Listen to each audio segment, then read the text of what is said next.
Good morning, FirstU. We're going to begin today with some singing. This is a new piece that we haven't done before. This is I Have Not Come Here Alone by the Peace Poets. So I will teach it to you today. The words will be on the screen behind me. We'll do call and response first. So I'll sing a line and you can sing it back to me. I have not come here alone. I have not come here alone. I carry my people in my bones. I carry my people in my bones. I have not come here alone. I have not come here alone. If you listen, you can hear them in my soul. If you listen, you can hear them in my soul. Let's try it all together from the beginning. I have not come here alone. I carry my people in my bones. I have not come here alone. If you listen, you can hear them in my soul. I have not come here alone. I carry my people in my bones. I have not come here alone. If you listen, you can hear them in my soul. One more time. I have not come here alone. I carry my people in my bones. I have not come here alone. If you listen, you can hear them in my soul. Thank you.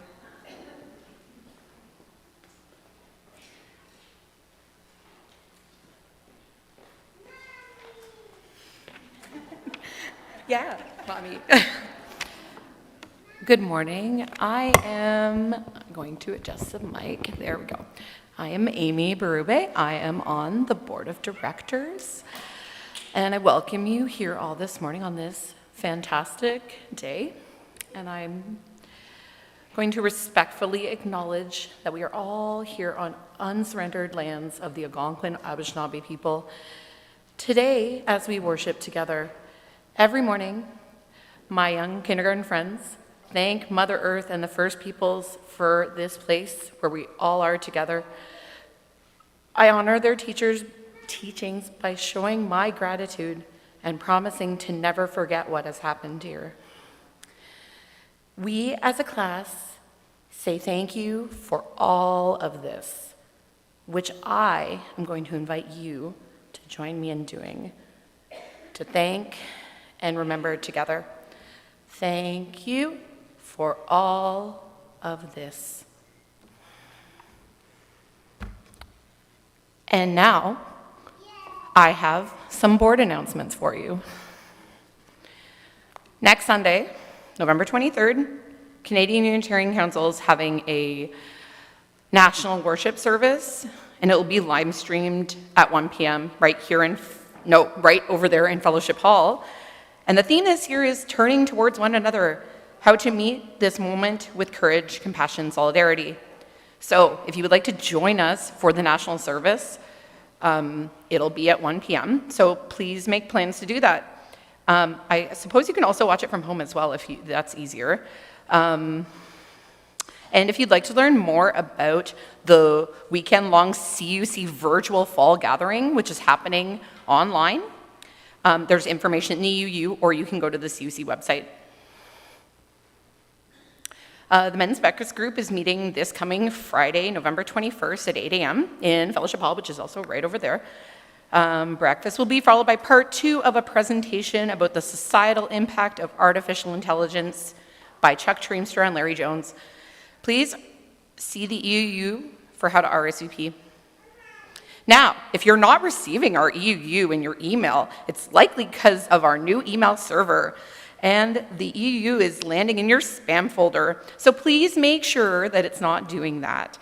Make sure your email is accepting the address, and remember, the EU always comes directly, or it's always directly accessible from our website, and I'll also mention it always comes out on Friday afternoon. Finally, from the pledge team, there's 2 more weeks left in the pledge campaign. We're so close. Thanks to everyone who's already pledged, and for those who have not pledged, they can increase their pledge by 10%, and if we get a few more first-time pledgers, we'll make our goal. So thanks for all of your support so far. And actually, for our final announcement, I'm going to invite Catherine Pope from the Fall Fair coordinator, to come and do an announcement.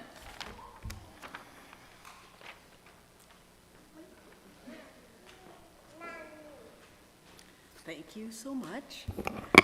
And I'm shorter, sorry. Okay, good morning. I'm Catherine Pope, the 2025 Fall Fair Director. Woo! Now, before I forget, if you need help with cleaning up your booths, or you can help with cleanup, see Mariella in Fellowship Hall at 12:15. There you go, Mariella. Did it. There she is back there. Okay, so I want to know today, I've got 2 questions. Who had a great time at the Fall Fair yesterday? Yay! And who volunteered or brought donations? Raise both your hands and give yourselves a big clap. Yes, it was a wonderful Fall Fair day. Now, Andrew Drake will give us the preliminary financial report next week. Changes have been made to how the money is counted, and coming up with the total for Square takes some extra time. So we'll hear more next week. I'd like to make a special shout out to the coordinators and conveners and First Unitarian staff for their hard work and a job well done. Let's give them a hand.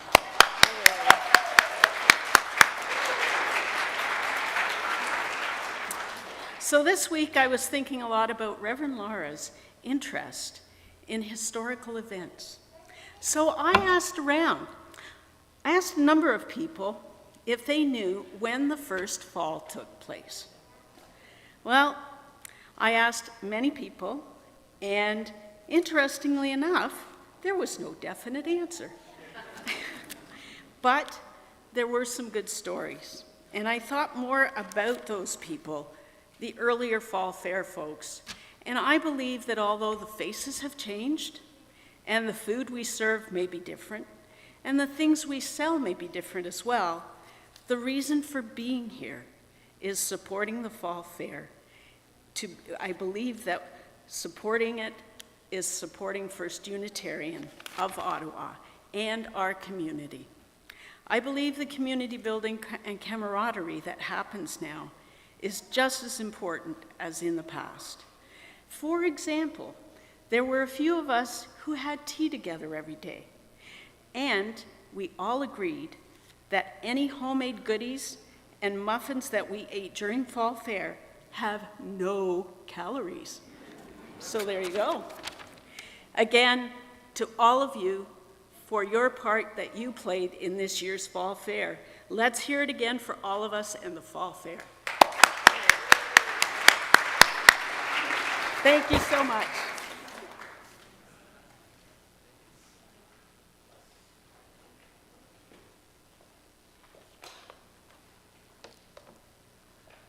So that was my first Fall Fair. Wow. Really, really impressive. Good morning. Good morning, everyone. I'm the Reverend Lara Cowtan. I am honored to serve this fabulous congregation as your minister, and I would like to welcome all of you here. Thank you. I'm live.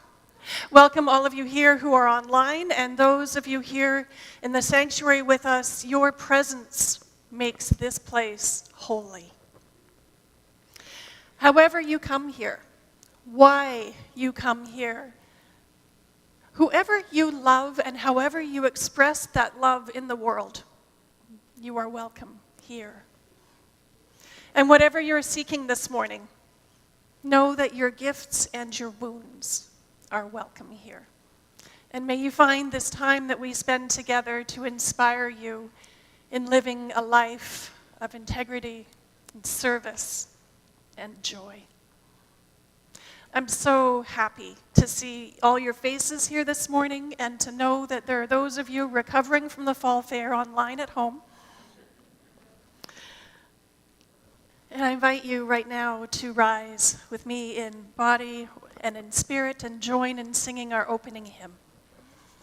It's in the teal hymnal, if you want to follow along there, number 1051.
Good morning, everyone.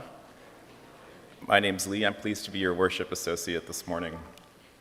Our centering words this Sunday are from the spoken word poet and artist Sam Brown, and the poem is called Come As You Are. Come as you are, dirty the white carpet of my happy home with your dripping wounds, because the red really suits the room, and you have arrived as you. Come as you are wanted here. You are made up of energy. You are a natural heat. You don't even have to move. Just you being here warms up the room. Come as you are and bring your baggage with you. We have bellboys here and a cloakroom, so just let me know what you're checking in, and I'll check in on you. Come as you are. Wear a scarf and swim shorts for all I care. But if you're heading down a long, dark road, just know that I live halfway there. The kettle's on. I'm at home. Come as you are. You may not leave as you were.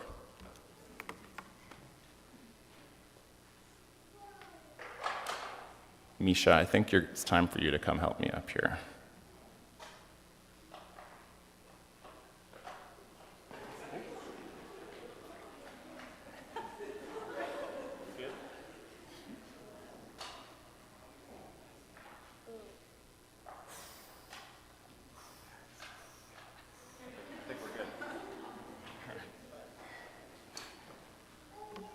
Thank you, Misha. We lit our chalice, the chalice is lit, and I'll just share these words by Deborah Falk.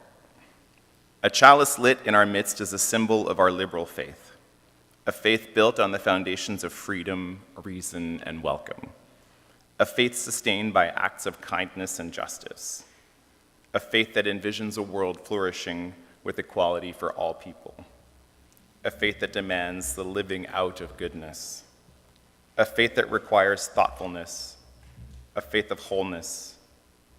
This tiny flame is a symbol of the spark of all that is within each of us.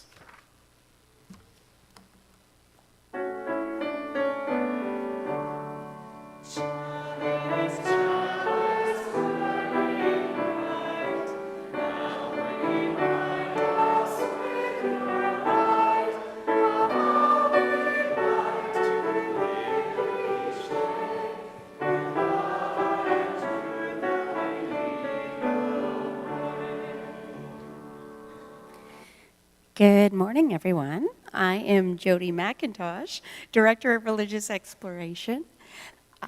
This morning, I have a story for you, and it's about one of our ancestors. And it's not an ancestor from hundreds of years ago. It's actually an ancestor that is still living, because living people have wisdom too. His name is Robert Fulghum. And he wrote a book called All I Really Need to Know I Learned in Kindergarten. I think some of you have heard of it before. He believed that the most important things in life aren't complicated. They're the things we learned when we were very small. So I'm looking at my friends gathered at the front.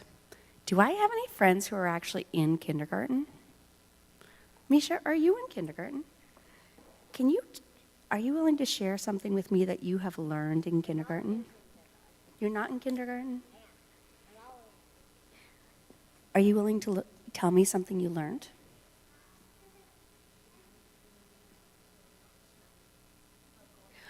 He learned about going outside. Now, if that was on Robert Fulghum's list, I wouldn't be surprised, because I think that is an amazing lesson. Any of my friends down here who have finished kindergarten are older, is there something you remember learning in kindergarten? Rosalie, you want to share? You want to share, Leonard? Yeah. What did you learn in kindergarten? How to sing the ABCs. I think that's a pretty amazing lesson too. Well, Robert Fulghum put together a list of things that he learned in kindergarten that are still very valuable lessons. And here are a few of those things. Share everything. Maybe not germs, though. I don't think that's a good idea. But share everything. Play fair. Don't hit people. Do these sound like good rules so far, my friends down here? Yeah, I think those are pretty fair rules. Put things back where you found them. Clean up your own mess. Don't take things that aren't yours. And say you're sorry when you hurt somebody. Those all sound like really good rules that we can all use still. Wash your hands before you eat. That's so we don't share those germs. Warm cookies and cold milk are good for you. Or maybe at least they're good for your soul. They're good for my soul. Live a balanced life. Learn some, think some, draw some, paint some, sing some, dance some, and play and work every day some. And I see my friends down here doing exactly that. Take a nap every afternoon. That would be nice. I'm hearing some oh no's and yes maybes.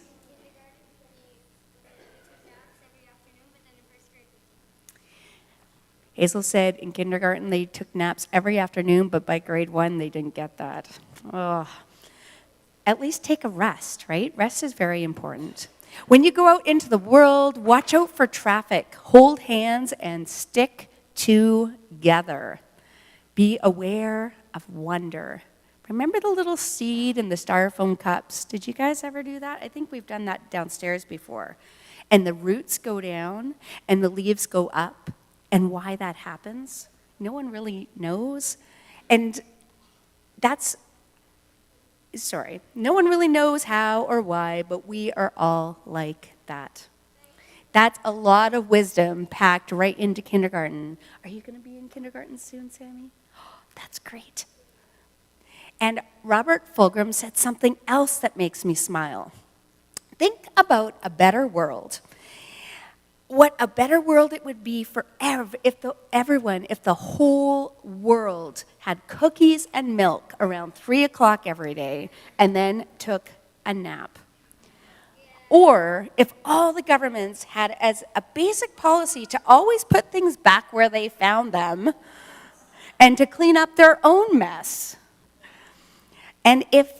And it is still true, no matter how old you are, when you go out into the world, it's best to hold hands and stick together.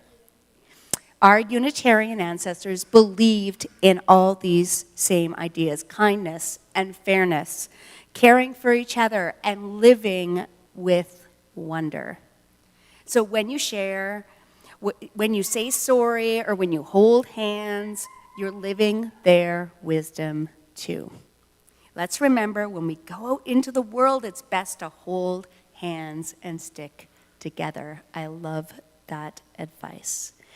So thank you for listening to my story. We will now sing the children on their way, and if you can send your love to them as we go, thank you. And we will be bringing the children back upstairs at the end, so you'll meet them over in fellowship. Sorry, Jen.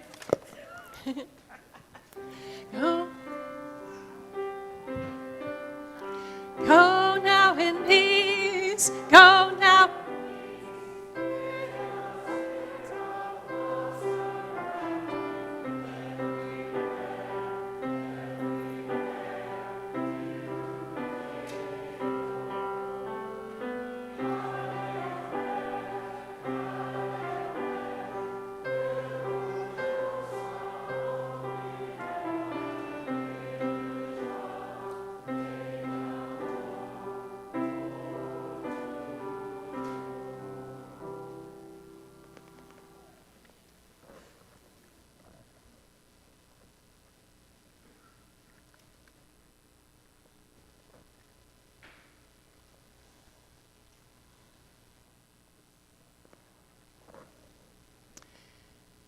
Each time we gather for worship, we set aside a moment to expand the caring ministry of this congregation.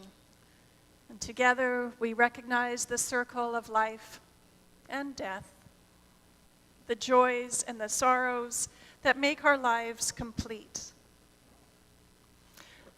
The sharing is at the center of this and every sacred community. And as we enter into this time together, let us take a deep breath and leave the outside world behind. We join into this time and this space with the ringing of our bowl.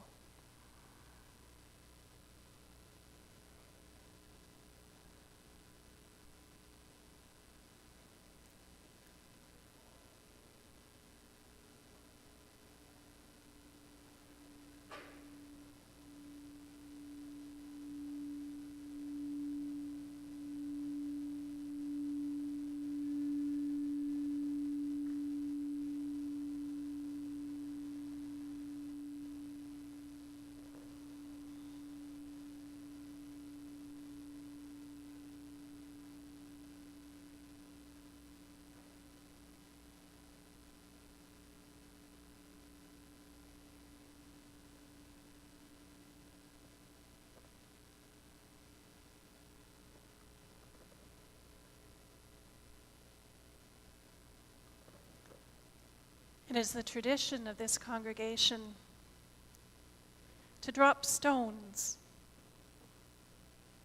into bowls of water that represent what we're carrying in our hearts, as those ripples then expand through, from our hearts, through all of the hearts here and out into the world. We know that our impact is greater than any one of us, and that our own burdens and celebrations are held by us all. From our larger world community, today we share a stone of hope and concern as COP30 gets underway in Brazil. May there be lasting changes that will help our earth and help all who live upon it.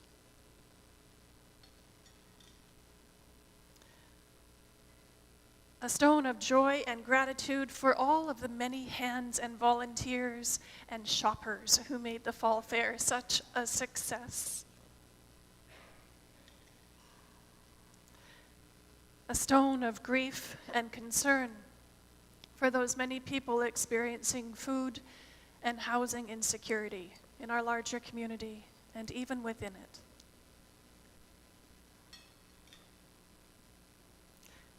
And a stone of joy for those football fans who will be enjoying the Grey Cup this evening. Whoever wins, it is a joy to be able to hold these events and to celebrate together. And today, from among our community, we have 2 caring cards at the table in the back for you to express your wishes and share your names on. There's a stone of joy and celebration for Glennis Elliott, who's celebrating her 90th birthday. Happy birthday, Glennis. And a stone of care and healing for Kate Kirkwood, as we wish her well on her continued smooth recovery from her recent hip surgery. I invite you now, as you feel moved to come forward and share with us your stones and what you are carrying today.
As always, a final stone for those joys and sorrows, those burdens or celebrations that go unspoken in the silence of our hearts.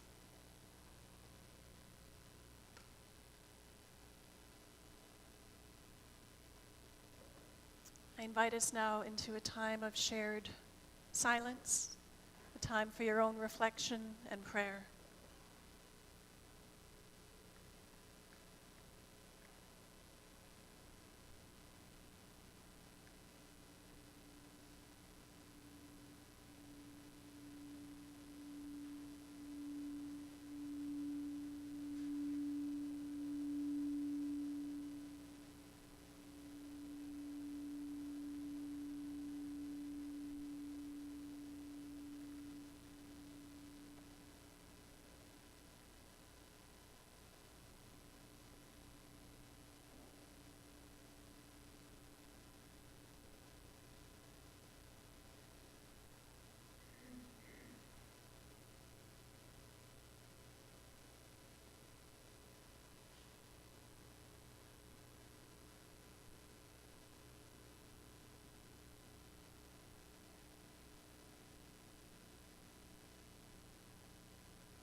Our anthem today will be performed by Chalice Choir, and this is the piece Be the Light by Leah Morris, which is inspired by the poem The Hill We Climb by Amanda Gorman, which was read at Joe Biden's inauguration.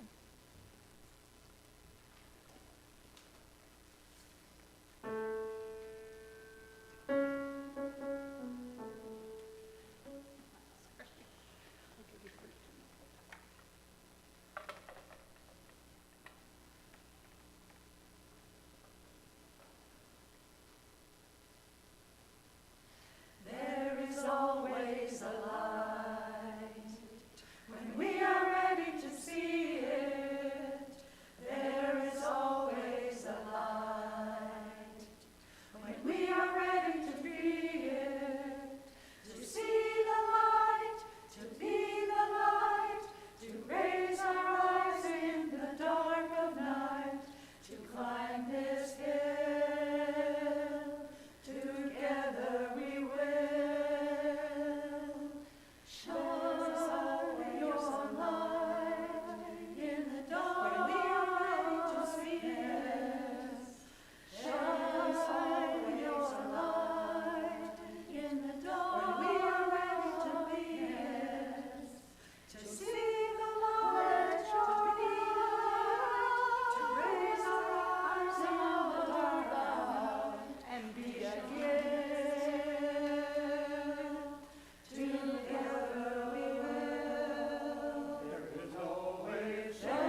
Thank you very much, Chalice Choir.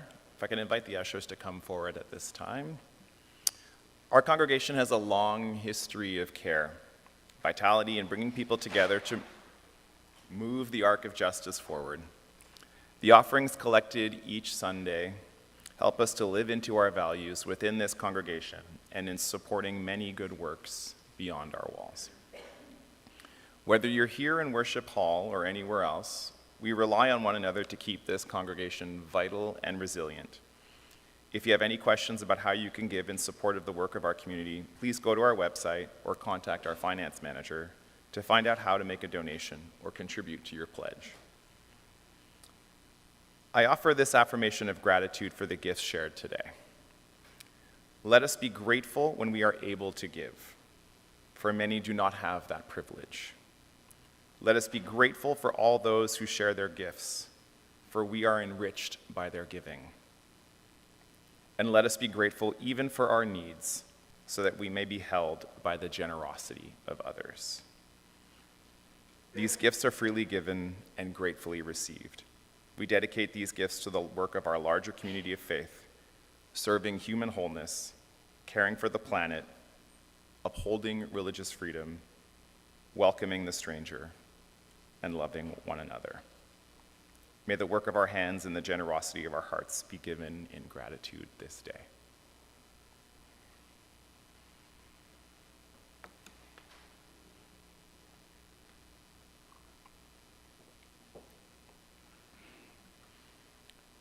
Our reading today is an excerpt from Guiding Principles for a Free Faith in the book On Being Human Religiously by James Luther Adams. Adams, known in UU circles as JLA, was a 20th century Unitarian theologian, teacher, and social ethicist whose work shaped modern Unitarian Universalist commitments to justice, freedom, and community. He framed essential concepts of Unitarian Universalism as the 5 smooth stones of liberal religion to describe the bedrock values that undergird our beliefs and support our principles as religious liberals. Adams wrote, "Religious liberalism depends first on the principle that revelation is continuous. Meaning has not been finally captured. Nothing is complete. We must always be opening new doors, wrestling with new insights.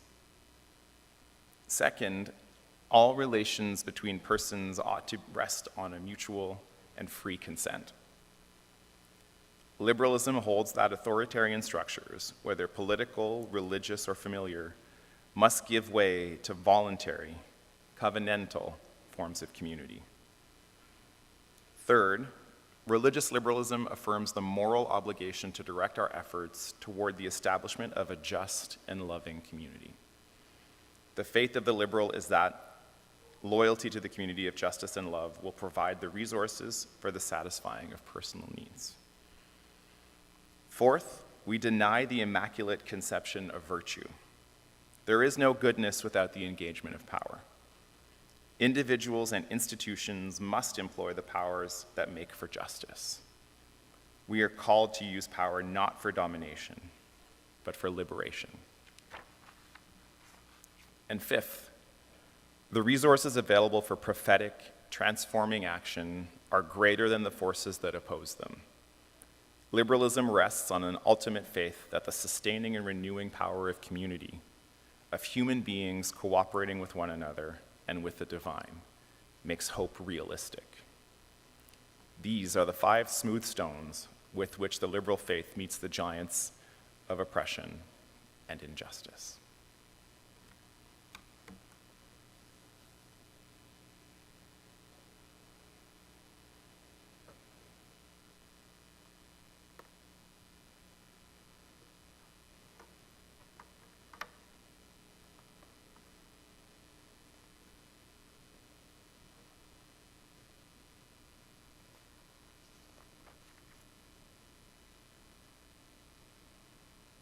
So there's a joke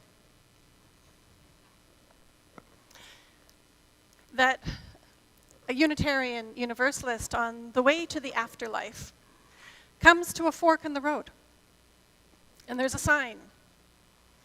One sign says, "To heaven, this way," And the other says, to a discussion about heaven,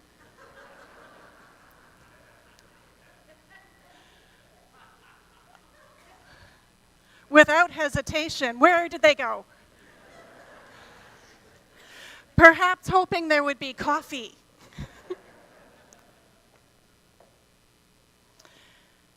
So we laugh because we recognize ourselves in this joke, in the need to have a discussion about what is true, what is real, what are our hopes and our dreams. Our spiritual ancestors were the ones who went for the conversation rather than the surety. Searchers, questioners, challengers of authority. Many were, quite literally, heretics, in the best sense of that word. People who chose conscience over conformity. So this morning, as we continue on our monthly theme of learning from our ancestors, we're going to, in a moment, when I'm done speaking, sing the song Rank by Rank. And one of those lines in one of the verses is the title for this service, What They Dreamed Be Ours to Do. So we're talking about what our ancestors dreamt for us. I want to take us on a brief journey through the dreams that shaped Unitarian Universalism, a dream that continues to unfold as we live it. And yeah, I get to indulge in history. So we will hold, by the end of this morning, in our pockets, figuratively or literally if you want to take them, 5 smooth stones described by James Luther Adams, these principles of liberal faith. Now, Adams laid these out in his essay, Guiding Principles for Free Faith, drawing on the ancient story from the Hebrew Scriptures of David, who selected 5 smooth stones to face Goliath. For Adams, the image reminded us that when we confront the giants of injustice and oppression in our own time, that we too carry sturdy stools, principles shaped by our ancestors and refined through the generations. This morning's children's story reminded us of Robert Fulghum's wisdom, that the most important lessons of life we actually learned as children: to share, be kind, to clean up our mess, say we're sorry, hold hands, and truly, community, responsibility, compassion, curiosity, these are the themes that appear wherever Unitarian or Universalist ideas took root throughout the world. It's the first smooth stone that Adams gave us. Revelation is continuous. It is not sealed. It was not written on a stone tablet or in one particular book. Revelation continues. We are constantly learning, just like we were in kindergarten. But our lineage, our Unitarian Universalist story, began long before there were Unitarian churches in Boston or in Montreal. In the early centuries of Christianity, debates raged about the nature of Jesus and the unity or Trinity of God. At the Council of Nicaea, any other religious history geeks out there? At the Council of Nicaea, in 325 CE, the view associated with the theologian Arius that Jesus was a divine prophet, but not equal to God, was condemned as heresy. My microphone is tweaking a little bit. Let's see if that's better.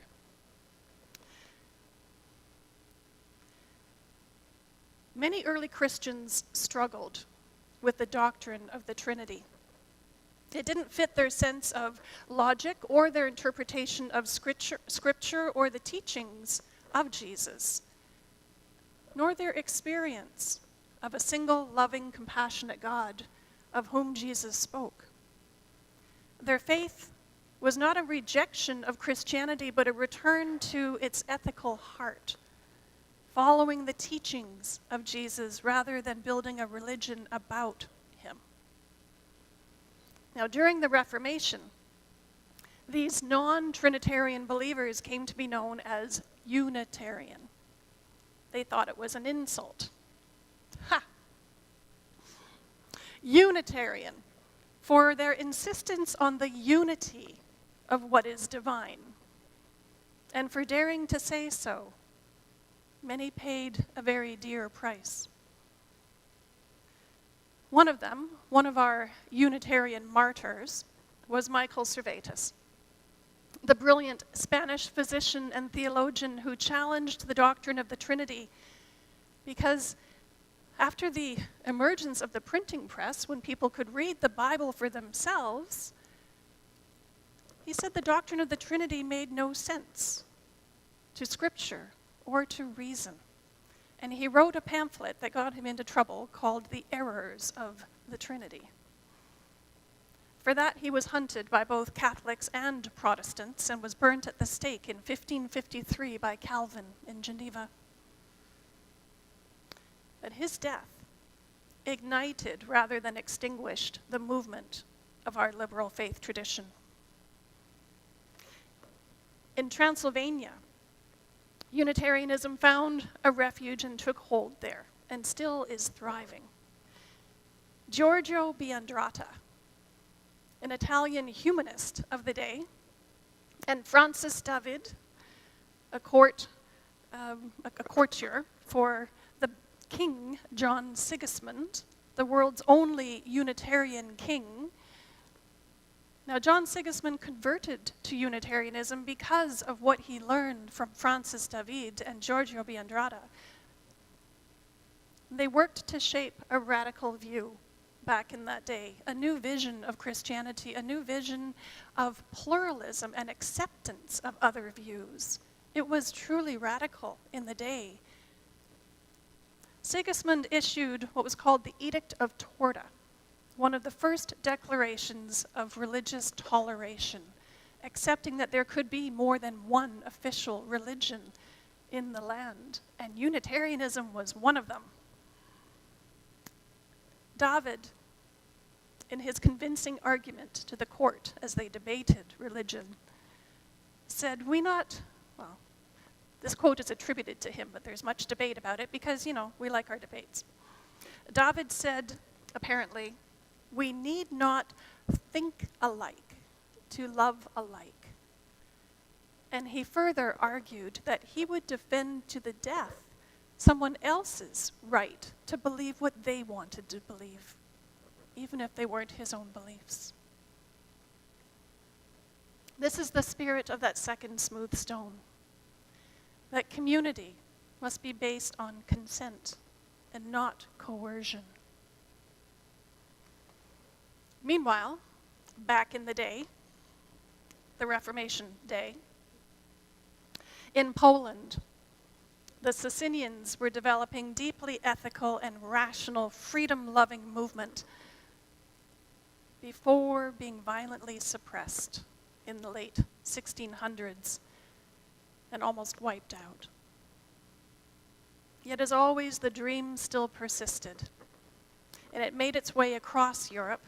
And in England, Unitarian ideas resurfaced among dissenters and scientists, and one of them, Joseph Priestley, who's famously acknowledged as the discoverer of oxygen. We were all breathing it, but nobody knew what it was. He fled to North America after a mob burned down his home and his laboratory, and he founded the Unitarian Church, the first Unitarian church on this continent in 1794. His life exemplifies the third smooth stone, that we are morally obligated to help build a just and loving community. Here in Canada, our story took root in unique ways. The first Canadian Unitarian congregation formed in Montreal in 1820s, and it was founded by dissenting Presbyterians from Ulster. A dissenting Presbyterian are the ones who would not agree to the Nicene Creed. Ergo, Unitarian. Icelandic settlers in Manitoba brought their liberal Lutheran heritage. Fascinating, isn't it? The Icelandic Lutheranism was much more liberal than the Lutherans that they encountered in North America after they moved here. And they resonated much more closely with Unitarian values. So they changed their name.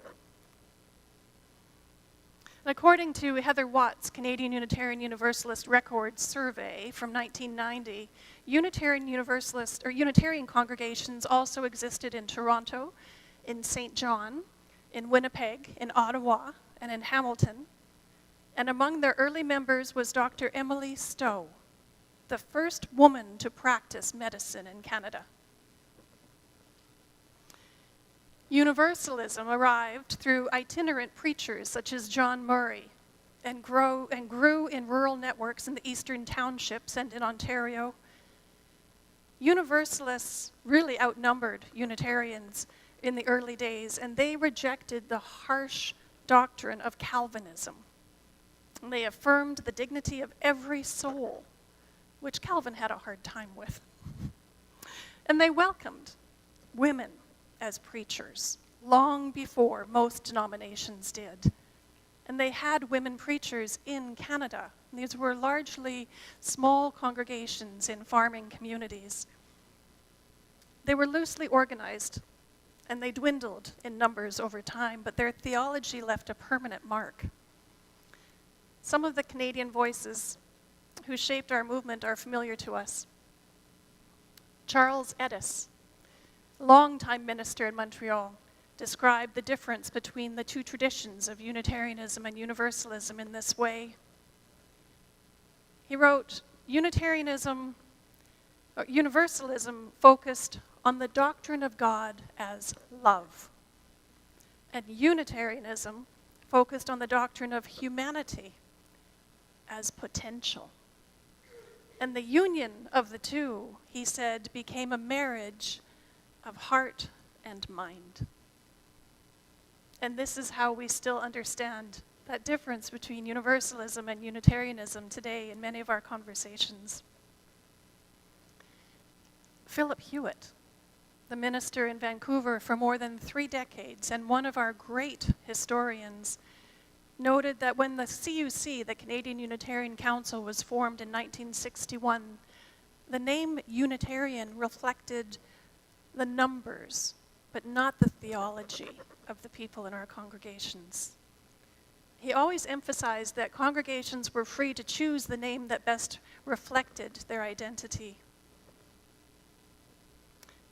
And Reverend Mark Morrison Reed, in the book Guarding Sacred Embers, which is a collection of the story of Canadian Unitarianism and Universalism, he argues that although the Universalists were the smaller partner at the consolidation of the Unitarians and Universalists, that Universalist theology became the cutting edge of our shared movement.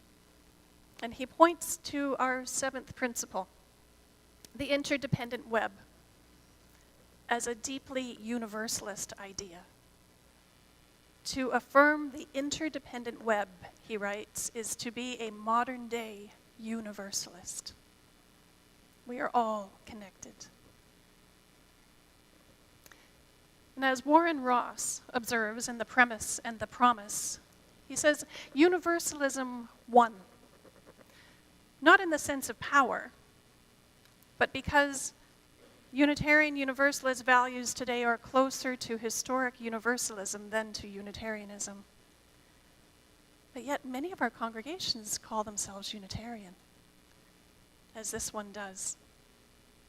But by the time the denominations consolidated, the Unitarians and the Universalists came together in 1961, they had already been collaborating very closely for decades. The youth groups actually merged long before the adults did, because kids are always leading the way in our groups.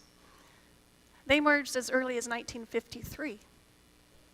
Clergy had long been shared among the congregations, and hymnals and religious education materials passed freely back and forth between their congregations.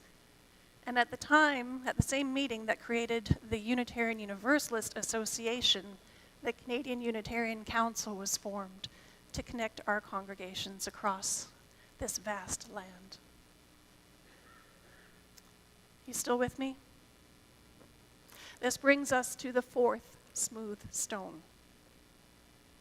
Goodness requires the use of power, not for domination, but for liberation. Our ancestors used what power they had, which was often very little, to build communities of justice and freedom and love. And from this lineage came dreamers who shaped not only religious life, but culture and society. There's a long list of notable Unitarians and Universalists, and among them are 5 U.S. presidents: John Adams, John Quincy Adams, Thomas Jefferson, Millard Fillmore, and William Howard Taft. Now, Jefferson never signed the book, but he certainly had an affinity. There's also Dr. John Peters Humphrey, Canadian Unitarian and principal author of the Universal Declaration of Human Rights. The founding document of the United Nations was penned by a Canadian Unitarian. We have the writers Mary Wollstonecraft Shelley, Louisa May Alcott, Charles Dickens, Kurt Vonnegut, Beatrix Potter, and scientists Joseph Priestley, Isaac Newton, Alexander Graham Bell, Charles Darwin, and artists and activists like Pete Seeger and Albert Schweitzer and Paul Newman, Christopher Reeve, yes, Superman, Bella Bartok, Greta Gerwig, and Sir Tim Berners-Lee, creator of the World Wide Web, who chose not to patent or restrict it, citing Unitarian Universalist values about the free exchange of information, free access to this World Wide Web. Different fields, different lives, but united by a belief that human beings are capable of reason and compassion and creativity and justice, that the world can be made better, that hope is realistic. This is the fifth smooth stone. The resources for prophetic, transforming action are greater than the forces that oppose them. So what does it mean for what they dreamed to become ours to do? Maybe it means remembering Fulgham's basics. Be kind, share, clean up after ourselves, say sorry when we need to, and hold hands as we move toward the future. Maybe it means listening to our own ancestors, the personal ones and the spiritual ones, and discerning what healing or courage they hoped we would carry forward. And maybe it means recognizing that we are the ones carrying those stones now. So I leave you with these stones once more. Revelation is continuous. Keep learning. Relationships must be free. Build covenantal community. Justice is our obligation to act in service and in love. Goodness requires power. Use your power for liberation. And hope. Hope is realistic. You are not alone, and we can do this together. This is what our ancestors dreamed, and it is ours to do. May it be so. Blessed be. And amen.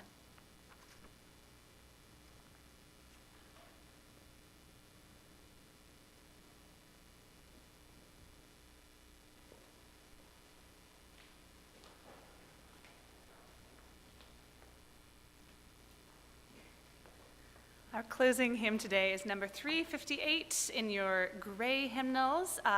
If you are using the gray hymnal, do note there are some small word changes, so you may wish to look at the screen behind us. Yes, please rise in body or spirit.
We extinguish this flame, but not the light of truth, the warmth of community and the fire of commitment.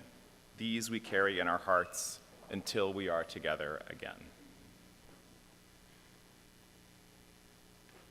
Now, as we rise again in body or spirit and join in the singing of our closing hymn, Spirit of Life, a final reminder that after service shopping continues, downstairs books and upstairs knitting and crafts, and at the back, all the leftovers are by donation. Mariella wants it all gone. Oh, and sorry, Bargain Haven also in the basement. Thank you. Thank you. All the things everywhere.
We close with words from one of our great ancestors, Theodore Parker.